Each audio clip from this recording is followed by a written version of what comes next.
नमस्कार दोस्तों। डेट है आज की 31 मार्च 2023 और स्वागत है आपका एटोएल डिस्कशन में। आज 3 इश्यूज हम डिस्कस करेंगे। सबसे पहले जो इंपॉर्टेंट आर्टिकल है वो वाइकोम सत्याग्रह से संबंधित है। उसके बाद दूसरा आर्टिकल GPT-4 से संबंधित है। GPT-4 जो काफ़ी ज़्यादा सुर्खियों में है, क्या कंसर्न्स हैं, क्या फ़ायदे हैं, वो सब हम डिस्कस करेंगे।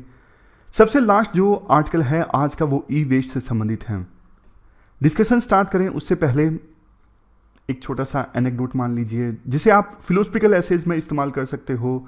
मनी के बारे में, सेटिस्फेक्शन के बारे में कुछ लिखना हो तो वहाँ आप इसको इस्तेमाल कर सकते हो। क्या है, एक बार ना एक पर्सन बोला जिसका नाम ए था कि यार पिछले महीने ना मेरे एक अंकल की डेथ हो गई और वो अंकल मेरे लिए $50,000 छोड़ के गए, उनका परिवार नहीं था। और फिर उसी पर्सन ए ने बोला इससे भी ज़्यादा, पिछले हफ्ते मेरे एक भाई की डेथ हो गई, उसका भी परिवार नहीं था, वो मेरे लिए $38,000 छोड़ के गया, लेकिन फिर भी मैं डिप्रेस हूं। क्यों डिप्रेस हो? बी ने पूछा ए से, क्यों डिप्रेस हो? कि यार इस हफ्ते किसी की डेथ नहीं हुई। समझ गए? मतलब ए के लालच को बताती है ये बात। 2 रिश्तेदारों की डेथ हो गई, वो पैसे छोड़ के गए।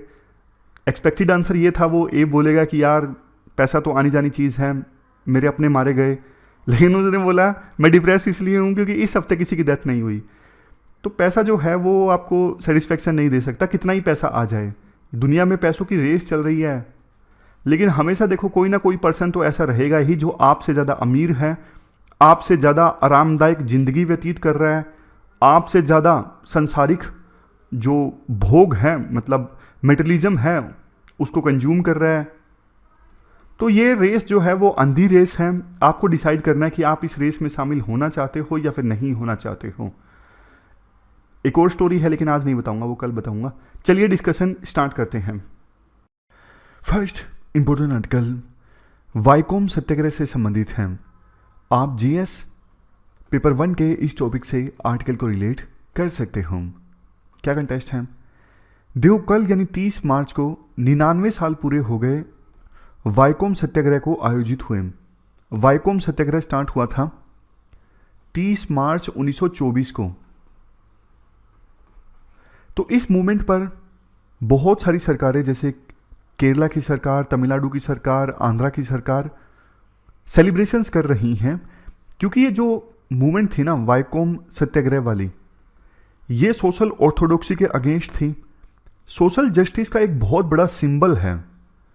टेंपल एंट्री से संबंधित ये मूवमेंट थी। देखो, आज़ादी से पहले केरला में ना सिचुएशन काफ़ी ज़्यादा खराब थी।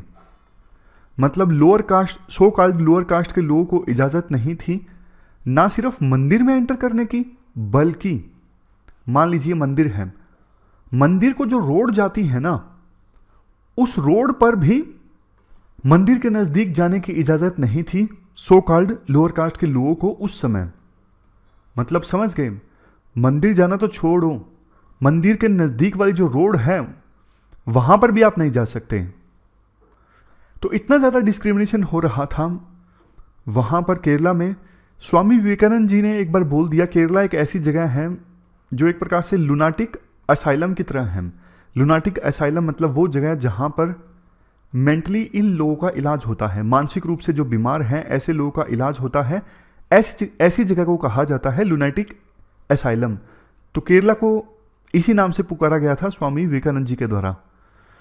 तो इस डिस्क्रिमिनेशन के अगेंस्ट ही मूवमेंट स्टार्ट हुई थी 30 मार्च 1924 को। पूरी तरह से नॉन वायलेंट मूवमेंट थी, और ये जो मूवमेंट थी ना एक प्रथा के अगेंस्ट थी। वाइकोम जो कोच्चि से 35 किलोमीटर की दूरी पर है, आज के केरला के कोटायम डिस्ट्रिक्ट में। तो वाइकोम में महादेव टेम्पल था। महादेव टेम्पल के चारों ओर जो रोड्स थी, उन रोड्स को यूज करने की इजाज़त नहीं थी सो कॉल्ड बैकवर्ड कम्युनिटीज़ को, और इसी प्रथा के अगेंस्ट थी ये वाइकोम मूवमेंट। स्टार्ट की गई थी कुछ लीडर्स के द्वारा, जैसे के माधवन, पी केसावा मेनन और जॉर्ज जोसेफ। इन लीडर्स ने गांधी जी की एडवाइस के बाद ये मूवमेंट स्टार्ट की थी।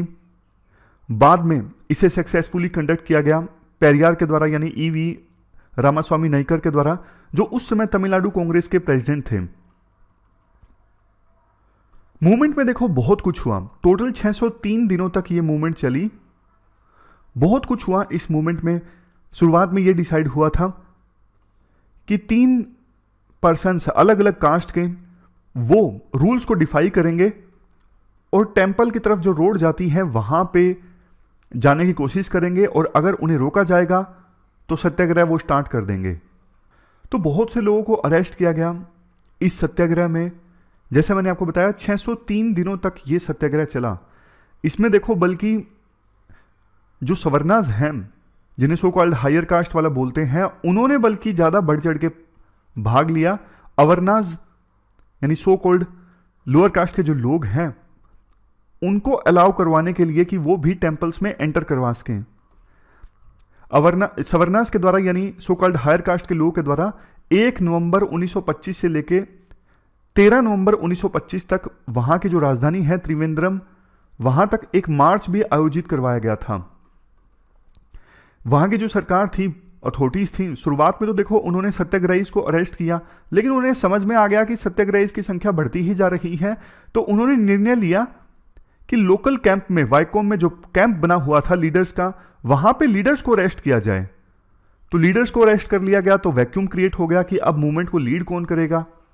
फिर जो पेरियार हैं इनको रिक्वेस्ट किया गया था आप मूवमेंट को लीड कीजिए। इन्होंने सक्सेसफुली मूवमेंट को लीड किया। बाद में देखो इनको भी अरेस्ट कर लिया गया था, लेकिन ट्रेवनकोर में नए युवा राजा ने जब गद्दी संभाली तो ये सारे जो प्रिजनर लीडर्स थे इनको रिहा कर दिया गया। फाइनली एक सॉल्यूशन निकला था। टेंपल के आसपास जो 3 रोड्स हैं उनको यूज करने की इजाजत होगी लोअर कास्ट के लोगों के द्वारा। और फाइनली देखो 1936 में टेंपल एंट्री प्रोक्लेमेशन आया। 1936 में कुछ सालों बाद, 10-12 साल बाद प्रोक्लेमेशन आया था, जिसमें इजाजत दी गई थी सो कॉल्ड लोअर कास्ट के लोगों को कि वो भी टेंपल्स में आके पूजा पाठ कर सकते हैं। तो डिस्क्रिमिनेशन फाइनली खत्म हुआ 1936 में। इस मूवमेंट में देखो दूर दूर से लोग आए अपनी सपोर्ट प्रोवाइड करने के लिए। जैसे अकाली दल के लोग आए पंजाब से, उन्होंने यहां पे लंगर चलाया। काफी रोड ब्लॉक्स भी आए। महात्मा गांधी यहां पे सिर्फ 10 दिन के लिए आए थे। बीच में जब मूवमेंट अपनी शाइन खो रहा था ना, मूवमेंट थोड़ी ढीली पड़ रही थी, तब गांधी जी आए थे 10 दिनों के लिए। और ब्लॉकेड्स चैलेंजेस और भी आए। जैसे देखो संचारा का मतलब है टेंपल्स के अराउंड जो गलियां हैं वहां पे फ्री एंट्री होनी चाहिए सबकी। इससे संबंधित एक रेजोल्यूशन आया था ट्रेवनकोर की असेंबली में, जो रिजेक्ट हो गया था। विरोध बहुत ज्यादा था ऑर्थोडॉक्स लोगों का, यानी उन लोगों का जो रूढ़िवादी हैं, जो पुराने रीति रिवाजों में विश्वास रखते हैं। कुछ लीडर्स ये भी चाहते थे कि इस मूवमेंट को, यानी टेंपल एंट्री मूवमेंट को, अब पूरे देश में स्प्रेड किया जाए। लेकिन गांधी जी नहीं माने थे। गांधी जी ने कहा था कि इस मूवमेंट को लोकल रखो। तो सिंबल बहुत बड़ा है ये वाइकोम सत्याग्रह का। सोशल जस्टिस, डिस्क्रिमिनेशन के अगेंस्ट बहुत बड़ा सिंबल है।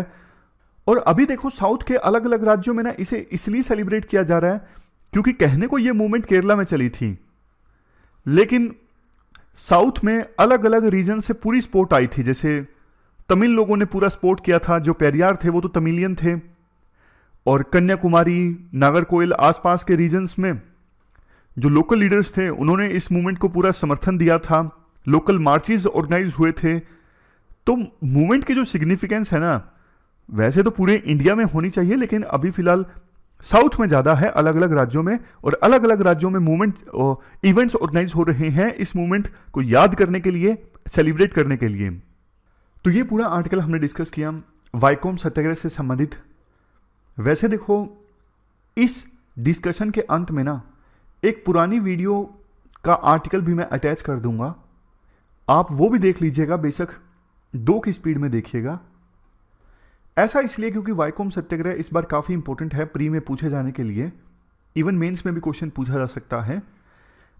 ऐसे ऐसे टॉपिक्स जिनको 50 साल पूरे हो गए, 100 साल पूरे हो गए, उनकी इंपॉर्टेंस और ज़्यादा हो जाती है। तो वाइकोम सत्याग्रह भी अब 100वें साल में एंटर कर गया है।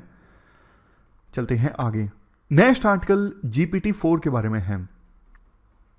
आप GS पेपर 3 के इस टॉपिक से आर्टिकल को रिलेट कर सकते हो।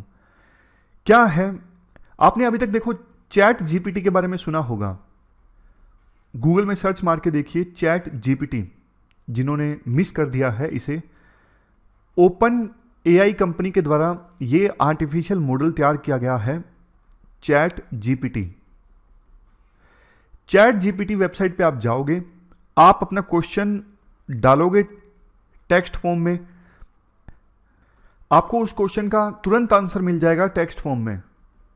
कुछ भी आप डालते हो, आप किसी फेमस पर्सन के बारे में सर्च मारते हो, जैसे हु इज नरेंद्र मोदी, या फिर आप बोलते हो कि please translate this from Punjabi to Ukrainian, आप कुछ रेसिपी पूछते हो, हर चीज का आंसर मिल जाता है। हर चीज को मतलब आप बिल्कुल एक्सट्रीम लेवल पे मत ले जाना, लेकिन हाँ, अच्छा मॉडल तैयार किया गया है ओपन एआई कंपनी के द्वारा, ये चैट जीपीटी। बहुत सारी ऐसी वीडियोस भी आने लगी कि चैट जीपीटी जो है यूपीएससी प्री के एग्जाम में फेल हो गया। इस आर्टिकल में भी यही बोला जाता है कि बहुत सारे एग्जाम्स चैट जीपीटी ने क्लियर भी किए और बहुत सारे एग्जाम में फेल भी हो गया। तो देखो, ये जो जीपीटी 4 है ना, ये चैट जीपीटी का भी एडवांस वर्जन है। ये अभी पब्लिक के लिए पूरी तरह से अवेलेबल नहीं है।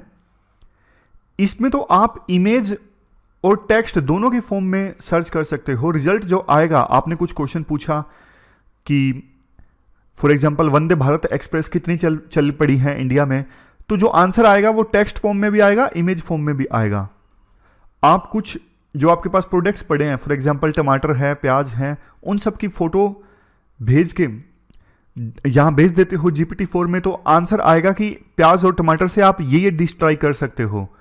मतलब आपके पास जो भी इंग्रेडिएंट्स है ना वो अवेलेबल है, उनकी फोटो लेके आप डाल देते हो जीपीटी 4 में, तो आंसर आ जाता है कि इन अवेलेबल इंग्रेडिएंट्स की वजह से आप ये रेसिपी ट्राई कर सकते हो। अच्छे आंसर्स मिलते हैं। अभी तक जो भी आर्टिफिशियल इंटेलिजेंस के मॉडल बने थे ना, उतने अच्छे आंसर नहीं आते थे जितने अच्छे आंसर जीपीटी 4 में आ रहे हैं। जीपीटी 4 ज़्यादा कन्वर्सेशनल है, ज़्यादा क्रिएटिव है, टेक्स्ट और इमेज साइमल्टेनियसली दोनों को एक्सेप्ट कर सकता है। जीपीटी 4 को टेस्ट किया गया काफ़ी सारे टेस्ट में जो ह्यूमन बींग्स के लिए होते हैं। जैसे देखो, जीपीटी 3.5 जिन टेस्ट में सिर्फ 10 परसेंटाइल ले रहा था, उन टेस्ट में जीपीटी 4 जो है वो 90 परसेंटाइल हासिल कर रहा है।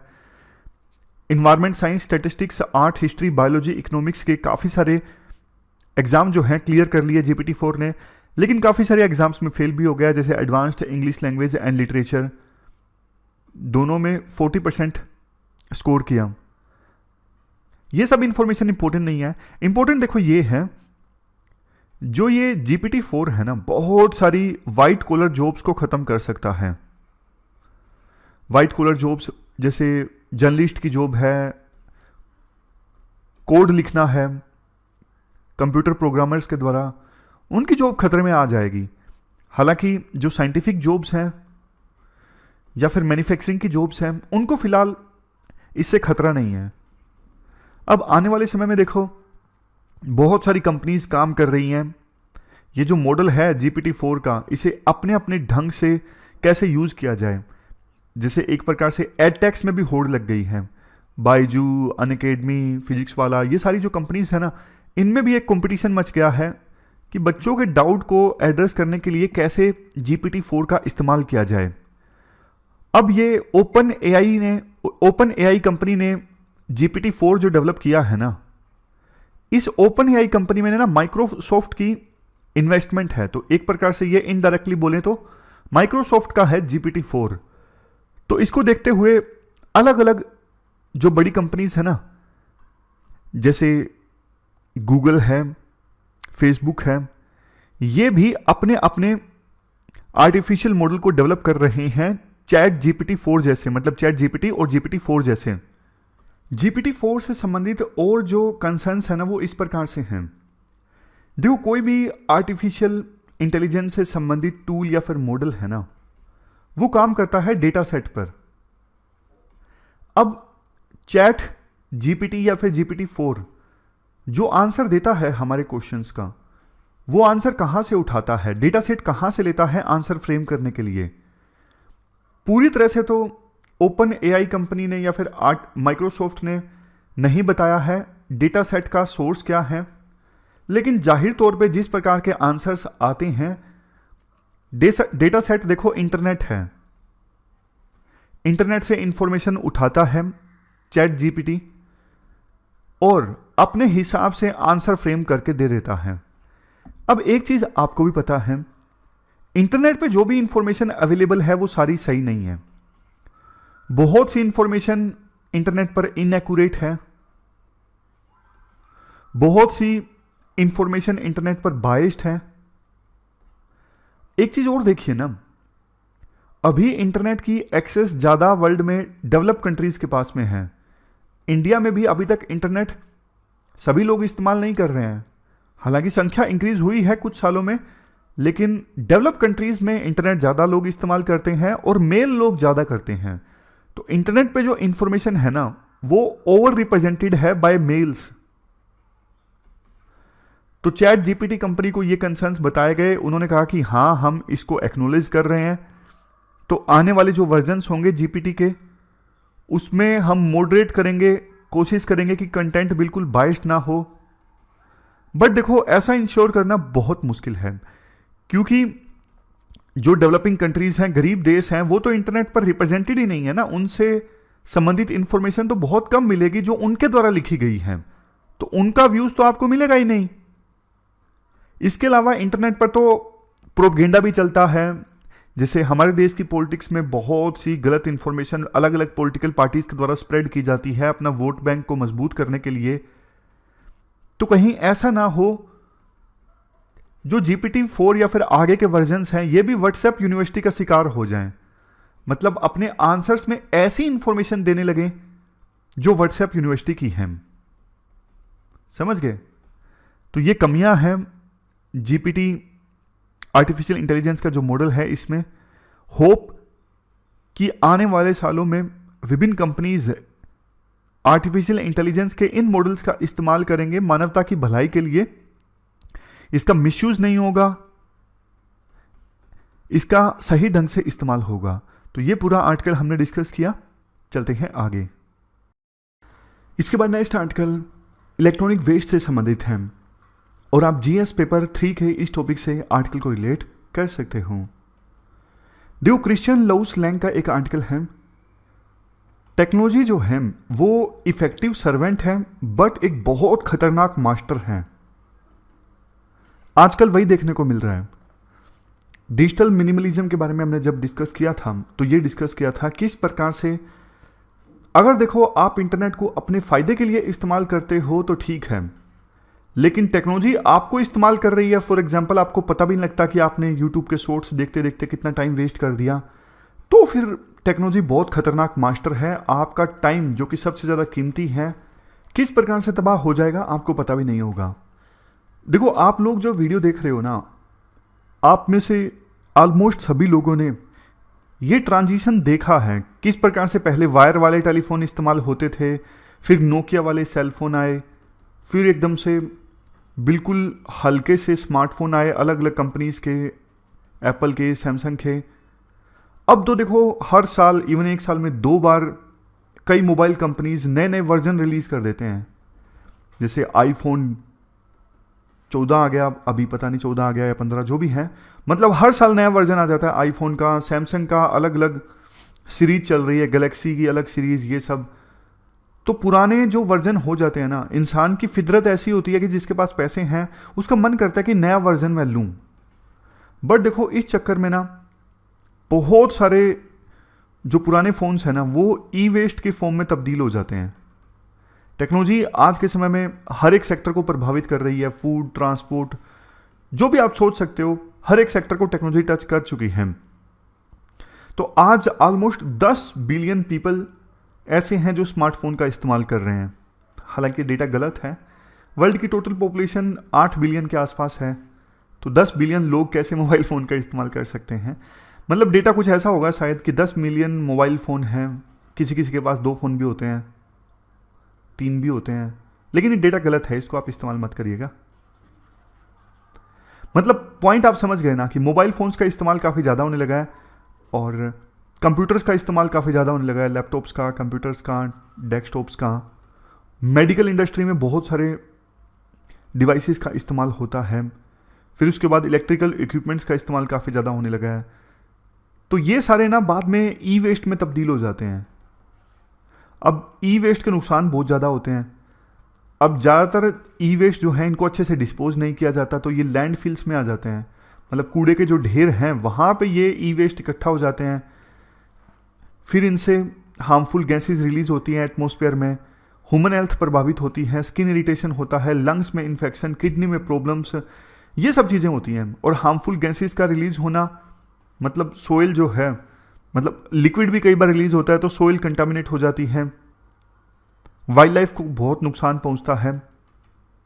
एक डेटा है, हर साल 5.3 बिलियन फोन्स जो हैं वो फेंक दिए जाते हैं, और पिछले 5 सालों में ई वेस्ट जो है वो 21% की रेट से बढ़ रहा है।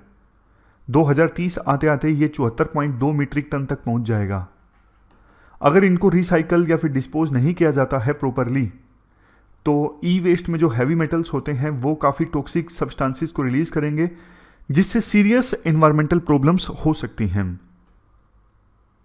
अगर देखो इंडिविजुअल लेवल पे बात करें तो एक इंडिविजुअल काफ़ी तरह के सॉल्यूशन ले सकता है ई वेस्ट को रोकने के लिए। जैसे आपका स्मार्टफोन ख़राब हो जाता है तो नया स्मार्टफोन लेने के बजाय उसे रिपेयर करवाने के बारे में सोचिए।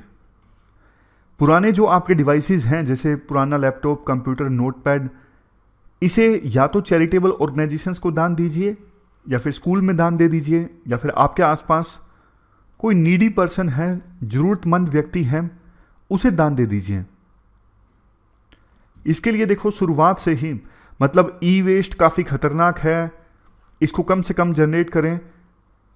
इससे संबंधित एजुकेशन ना स्कूल करिकुलम में भी शामिल की जाए, मतलब हाई स्कूल स्टूडेंट्स को एजुकेट किया जाए कि उनमें ये टेंडेंसी होनी चाहिए वो कम से कम ई वेस्ट जनरेट करें। इसके अलावा टेक्नोलॉजी में जो बदलाव आ रहे हैं, कुछ अच्छे बदलाव, उनको भी अडोप्ट किया जाए ई वेस्ट जनरेशन को रोकने के लिए, जैसे cloud computing, internet of the things, ये हेल्प कर सकते हैं कम ई वेस्ट जनरेट करने में। काफ़ी सारे स्टार्टअप्स हैं जैसे कैसीफाई, एटीरियो रिसाइकलिंग, नमो ई वेस्ट, बिन बैग, ये काफ़ी सारे सॉल्यूशंस लेकर आए हैं ई वेस्ट को होने से रोकने के लिए या फिर रिसाइकलिंग से संबंधित। ई वेस्ट को रिसाइकल करके काफ़ी सारे प्रोडक्ट्स बनाए जाते हैं, जैसे वैल्यूएबल मेटल्स, प्लास्टिक, ग्लास। तो रिसाइकलिंग जब होती है ना, तो मतलब एक तो वो ई वेस्ट जो पहले कूड़े के ढेर में जा रहा था वहाँ पे नहीं जाता, कूड़े के ढेर में जाने से जो हार्मफुल इफेक्ट्स हो रहे थे वो हार्मफुल इफेक्ट्स नहीं होते। दूसरा देखो वैल्यू यूटिलाइजेशन भी तो हो जाता है ना, पहले आप उसे वैसे ही फेंक रहे थे, अब आपने किसी प्रकार से रिसाइकल कर लिया, तो वेस्ट कम जनरेट हो रहा है, कंजम्पशन कम हो रहा है, और मटेरियल्स का अच्छे से यूटिलाइजेशन हो रहा है। ये सब फायदे होते हैं। लास्ट में राइटर ये बोलते हैं 5G रेवोल्यूशन अब आ रहा है, बहुत सारे स्मार्टफोन्स पुराने हो जाएंगे, उनको रिसाइकल करने की आवश्यकता होगी। तो इंडिविजुअल्स को ये समझने की आवश्यकता है कि कम से कम आप बदलाव लाएं, मतलब आप इंडिविजुअल्स में अवेयरनेस होनी चाहिए ई वेस्ट के बारे में। अभी उतनी अवेयरनेस है नहीं। दूसरे वेस्ट की तो बहुत बात होती है, कूड़ा करकट नहीं फैलाना चाहिए, लेकिन ई वेस्ट किस प्रकार से नुकसानदायक है, कम से कम जनरेट किया जाए, इस बारे में अवेयरनेस जो है वो काफ़ी कम है। तो ई वेस्ट एक ग्रोइंग कंसर्न है, मतलब चिंता का विषय है, ना सिर्फ इंडिया के लिए बल्कि पूरे वर्ल्ड के लिए। और इंडिविजुअल की जो लालच होता है, ग्रीड होता है, नए नए गैजेट्स के प्रति ट्रैक्शन होता है, वो उसे मजबूर कर देता है पुराने गैजेट्स को छोड़ के नए गैजेट्स परचेज करने के लिए। लेकिन ये पूरे वर्ल्ड के लिए चुनौती बनता जा रहा है ई वेस्ट। तो ये पूरा आर्टिकल हमने डिस्कस किया ई वेस्ट से संबंधित। अब देखो हम डिस्कशन समाप्त करें उससे पहले जो मैंने आपको बोला था, वाइकोम सत्याग्रह से संबंधित जो आर्टिकल है उसे रिवाइज कर लीजिए। नमस्कार दोस्तों, ये video editorial compilation for mains का पार्ट है। आप प्लेलिस्ट में जाके एडिटोरियल की वीडियोस पेपर वाइज और टॉपिक वाइज देख सकते हो। और अगर आप दिसंबर 2019 के बाद की वीडियोस को देखना चाहते हो तो वीडियो के नीचे मौजूद ज्वाइन बटन की सहायता से आप मेंबरशिप को ज्वाइन कर सकते हो। चलिए डिस्कशन स्टार्ट करते हैं। आप जीएस पेपर 2 ऐसे एथिक्स और जीएस पेपर 1 में हिस्ट्री से भी इस आर्टिकल को रिलेट कर सकते हो। वाइकोम सत्याग्रह है क्या? देखो 1924 और 1925 में 20 महीनों तक चला ये सत्याग्रह, वाइकोम सत्याग्रह। ये सत्याग्रह अनटचेबिलिटी के अगेंस्ट था। पुराने समय में पूरे भारत में कई कई जगहों पर और केरल में कास्ट सिस्टम बहुत ज़्यादा प्रिविलेंट था। सो कॉल्ड लोअर कास्ट के जो हिंदूज थे उनको मंदिरों में एंटर नहीं करने दिया जाता था, और ना सिर्फ मंदिरों में बल्कि मंदिर की तरफ जाने वाली जो रोड्स थी उन पर भी एंट्री बैन होती थी लोअर कास्ट के लोगों की। काकीनाडा में मीट ऑर्गेनाइज हुई थी कांग्रेस पार्टी की 1923 में। उस समय टी.के. माधवन इन्होंने एक रिपोर्ट प्रेजेंट की थी कि डिस्क्रिमिनेशन कितना ज़्यादा हो रहा है लोअर कास्ट के लोगों के साथ और डिप्रेस्ड सेक्शंस के साथ। तो उसके बाद ये आवश्यकता महसूस हुई थी एक मूवमेंट चलाई जाए अनटचेबिलिटी के अगेंस्ट। तो केरल में एक कमेटी को फॉर्म किया गया था जिसमें अलग अलग कास्ट के लोग थे और उस कमेटी को लड़ाई लड़नी थी अनटचेबिलिटी के अगेंस्ट। कमेटी के चेयरमैन थे के कलप्पम, कमेटी में टी.के. माधवम, मेनन और के नीलाकांतन नंबूथरी और टी.आर. कृष्णास्वामी अय्यर, ये सब लोग शामिल थे। फरवरी 1924 में उन्होंने डिसाइड किया कि केरला प्रयत्नम को लॉन्च किया जाए। ये एक टेम्पल एंट्री मूवमेंट थी ताकि सभी लोगों को अधिकार मिले, चाहे वो किसी भी कास्ट का हो, मंदिर में एंटर करने का और भगवान की पूजा करने का। केरल में एक जगह है वाइकोम, वाइकोम में शिव टेम्पल है, वहाँ पर ये मूवमेंट केंद्रित थी। और ये वाइकोम जो है आज के समय में केरल के कोटायम डिस्ट्रिक्ट में आता है।